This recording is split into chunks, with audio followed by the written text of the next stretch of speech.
Iso turvallinen piha, tänne ei liikenteen meno häiritse. Korkealta näkee pitkälle, näet aamuauringon nousun. Ja ilta-auringon lasku. Valoa kyllä tulee ovista ja ikkunoista, ja sitä riittää. Olkkarissa on tilaa sisustaa, ja keittiöön mahtuu isompikin porukka.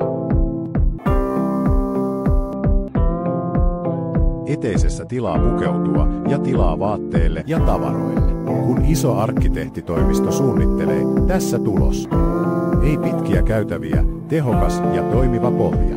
Useita valvontakameroita, hyvä valaistus, turvallinen portti.